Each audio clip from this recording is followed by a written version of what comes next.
Okay.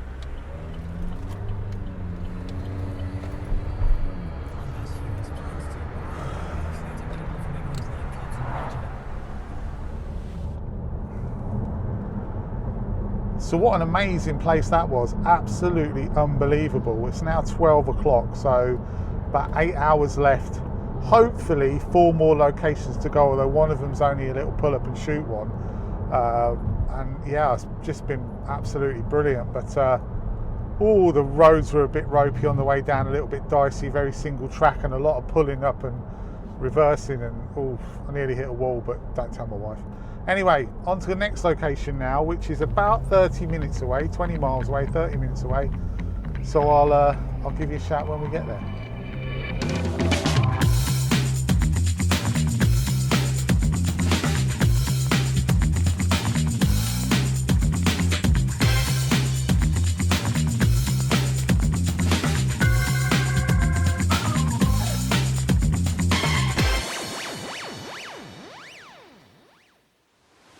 Well, here we are now in the second location, and this is Freud Greck Waterfalls, and we're right in the heart of the Brecon Beacons now.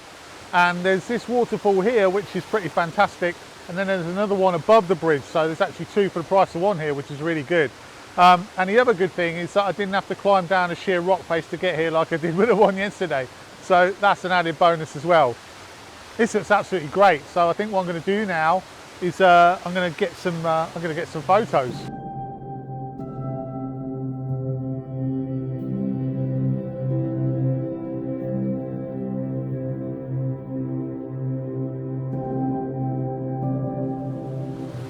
So I'm in position for my first shot here, and I have to say I'm slightly precariously balanced on the edge of this precipice. It's not that much of a drop, but I wouldn't want to fall down there. I think I might end up a bit dead, or certainly a bit injured. Anyway, so I'm being very careful. I've had to sort of get my camera out of my bag and put my bag back on my back, so I've got nowhere to put the bag. But basically you've got this really fantastic upper fall, and then you've got a little drop pool, and then you've got all these cascades coming down. And what I'm doing here is I've shot a panorama because I'm trying to get quite a bit of this in really. I want to get in, you know, all of the cascades that are in front of this waterfall, and then the waterfall itself. So yeah, it's quite tricky actually because it's quite dark. I don't want the shutter speed to be ridiculously long, simply because I don't want the water to be too milky. I mean, I'm shooting a series of bracketed shots, so I should be able to blend in the shorter exposure anyway, but it's quite dark, so I've got to shoot a reasonable amount of time. I mean, what am I on?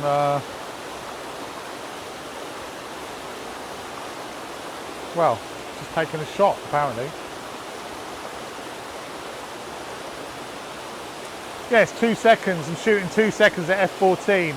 So I could lower the, I could like widen the aperture, but then I know with this camera that you start going to sort of f11 and you get issues with not everything being as much in focus as you want. So f14 2 seconds, but I'll use the shorter exposure of the brackets basically to blend in, I think, the water. But yeah, what a fantastic place this is. But I am I'm a bit nervous about the drop behind me, but I think I'll be all right, hopefully.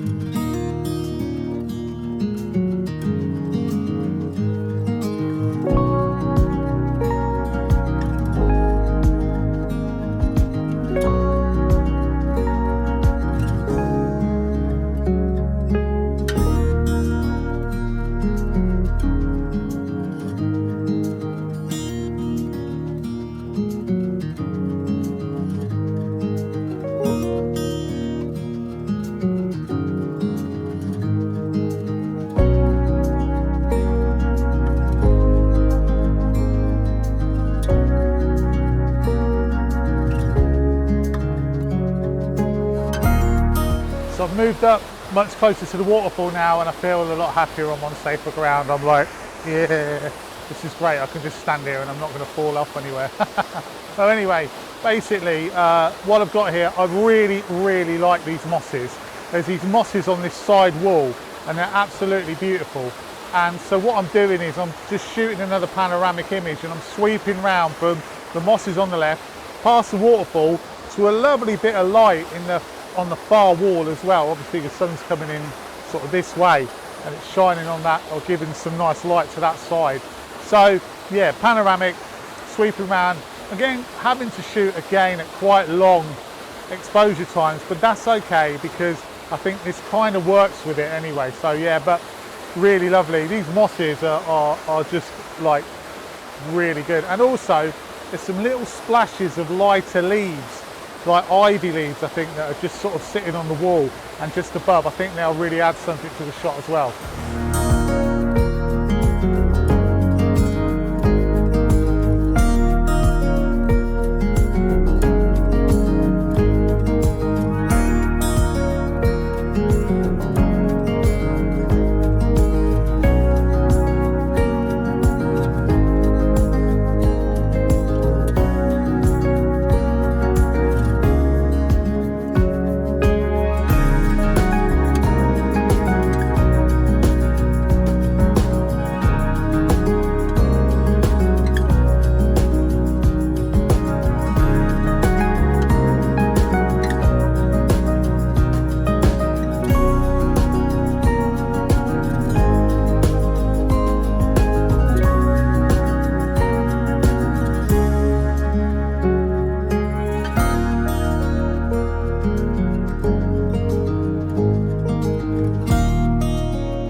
So I've wandered up now from the lower falls up to the upper falls here. Don't ask me what the name is, I've already forgotten it. But lovely set of falls again. These really steep rock walls are really imposing and look really good, and they hold in the light and make it quite mystical. So first off, I've decided to come up onto the, well, as we're looking at it, onto the right side, left side of the falls, and I'm shooting another panoramic here, and I'm shooting it across. So I'm using this rock wall here on the left hand side, and then we're going all the way across to the wall on the other side. There's just some really beautiful light over in the back as well, which, you know, makes it look pretty fantastic, I've got to say. Like it's almost like sort of the trees are being backlit behind the falls. I really like this actually. It's really good because there's a series of falls, and there's quite a lot of angles. It's quite angular. It's like a sort of zigzag effect a bit further down, which we're going to go and take a shot of in a minute. But one thing I will say, looking up, is there are some mighty trees up there, and some of them are clinging on for dear life. And yeah, I think if one of those goes, it could be in a bit of bother. So let's hope they don't go. Anyway, here's the first shot.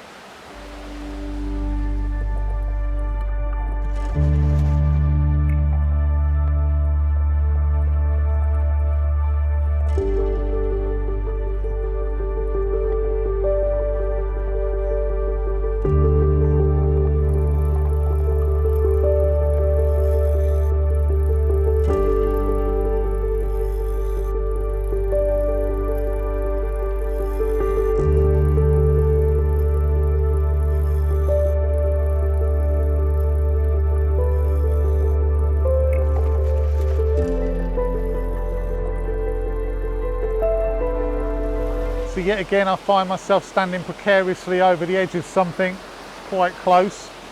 Do you know what? I never realised I was scared of it until this week, and now I'm like, oh, don't like that very much. Anyway, got this shot here, kind of inspired again by Alan really, and what you've got is you've got this really, almost like it's like an S-bend really. So you've got the waterfall dropping down here in the bottom right hand corner, and then that goes up into the cascades that's going off from to the left, which snakes back to the right, and then snakes back again to the left to the main waterfall at the back. It looks fantastic. So taking the shot in portrait orientation, and that really works really well. The only problem that I am having is that to get it exposed, I'm having to shoot at quite a long shutter speed, and the water's very bright on the main waterfall at the back. So what I'm doing basically is I'm shooting, I think it's about 3 or 4 seconds exposure, but then what I'm doing is I'm shooting one at about 1/4 of a second, or slightly more actually, about 1/2 a second exposure for the waterfall at the back, and then I'll blend them together in post, and I think that's going to look absolutely fantastic. So yeah, really pleased. This place, absolutely amazing. I think that's my last shot though from this set of falls. Time to move on to the next place.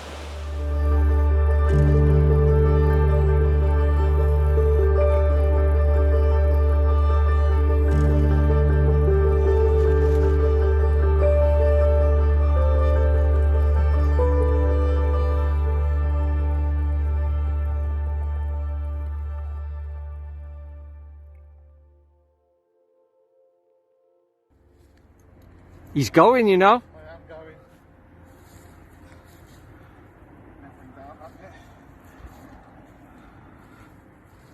He's not coming here again. Not you. There you are. There was nothing to worry about at all. You keep taking me down these steep sliding slopes.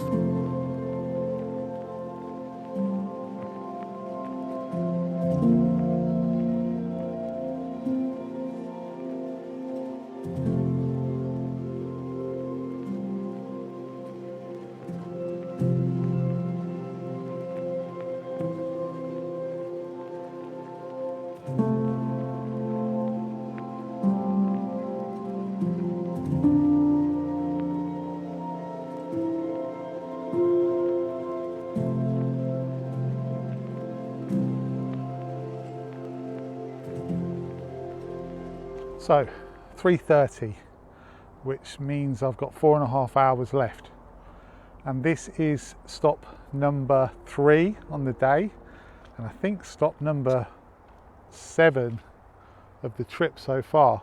This is a place called Beacons Reservoir. It's literally just off the road. I'll find out what road it is. You just pull in, walk through a set of trees, and here it is. It's a bit boggy underfoot.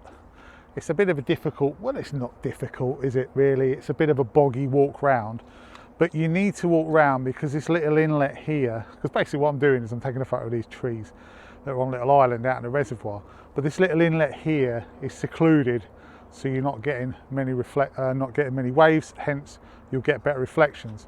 So I'm just waiting for it all to calm down so I can get the best reflections I can, and then I'm going to go for an image. I might just shoot a long exposure anyway if I don't get enough reflection, so because you know there is a distinct possibility that I could sink into this water at any moment. Anyway, yeah, this is another lovely place. I'm going back here through the trees to get back to the car, and I'm going to take some shots there as well, I think, because there's some really nice pine trees there that look ripe for the taking. So yeah, so we'll wait until everything calms down, and then I'll talk you through the shot. So while I'm slowly making my own reservoir here, that sounded wrong, didn't it? I mean, in that respect, I mean, because I'm making a puddle, it still sounds wrong. Because while I'm slowly sinking into the reservoir here, and I'll talk you through my shot. So basically, what I'm here for is to take these trees that are sat in the middle here of this reservoir, and ideally I'd like to be at a point where I can get the trees so they're isolated, like basically looking right down the reservoir, but it looks very sketchy down that way, and I don't think I'm going to get down there. And also, the further down I go, the more I'm losing the reflections of this little inlet. So I'm not going to go down there. I'm going to take this shot. And basically what I'm doing, I've taken a shot originally without any filters on, and it was coming out at around about, I don't know, a 15th of a second or something like that, and I'm not getting the reflections I want. So I've put the 6-stop filter in. 10-stop was too much, giving me over 30 seconds was still underexposed. So I've put the 6-stop filter in. I've whacked the f-stop to f16, to give me a little bit more time to play with, and I'm taking a 6-second exposure, which I'm really hoping is going to flatten out these ripples here. I've got these nice reeds in the foreground which should work quite nicely. The only thing that I don't like is a little bit unbalanced the image, because you've got a huge tree, a huge fir tree on the right hand side here. So everything's kind of right heavy, you know, all the reeds are on the right, the ferns on the right, the trees are on the right. So it's not, Jesus Christ, excuse me. So it's a bit of a right hand side heavy shot, but it's still a fantastic shot. And hey, look, I've got my lake. So even though it's technically a reservoir, I've still got my lake. So that's the shot here. I think that's the only shot from this location. I don't think I'm going to venture further around. I'm quite happy with what I've got. I've got some nice skies. It should make for, I think, a really nice moody black and white image. So yeah, so there we have it. Now I think I'm going to head back into the trees because they look fantastic, and see what I can get in there before I head on to the next location.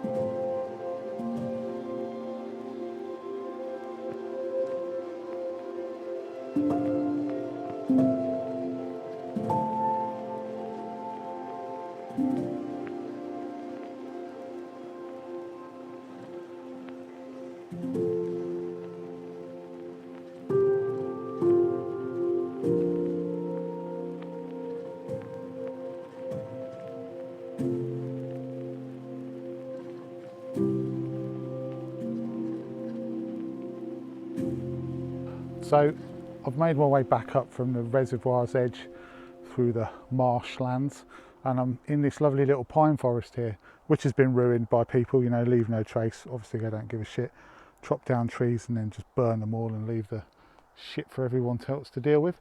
But never mind, same old, isn't it? You get used to it by now. Anyway, I'm in this beautiful pine woodland here, and I'm going to take some shots now. I would give you some lovely b-roll of the place and, you know, a bit of the ambience of the woodland, but unfortunately I think I've used up all the memory on my phone at the moment. So until I can get back to the car and get it off onto a memory card or memory stick or a card, either way, I'm going to be struggling. So yeah, so what I think I'll do is I'll probably just take a few shots around here, maybe come back to you with a talk about a couple of compositions, but if not, I'll show you them, and then yeah, we'll head on.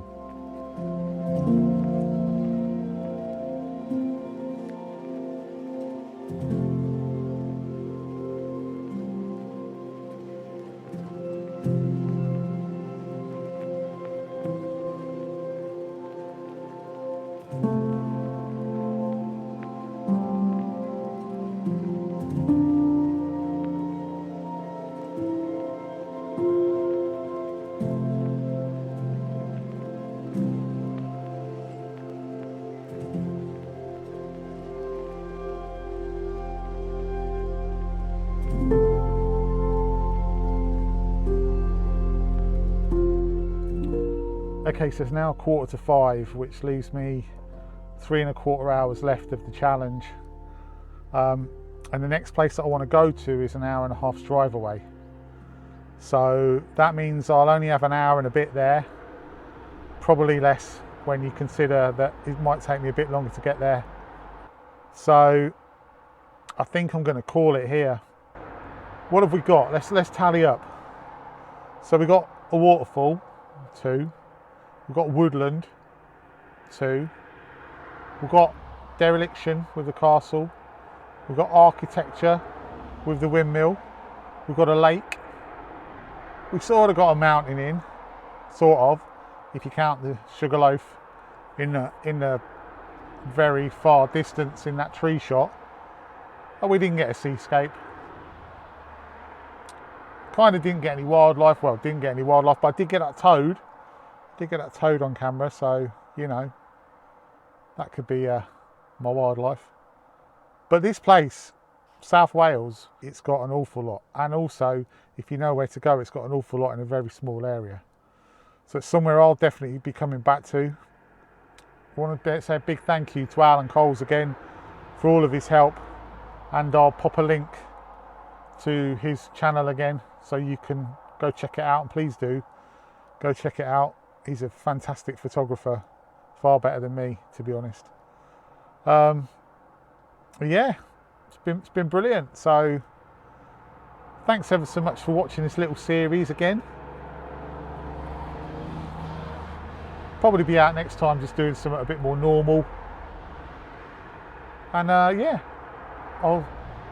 what else can I say? I'll see you again soon.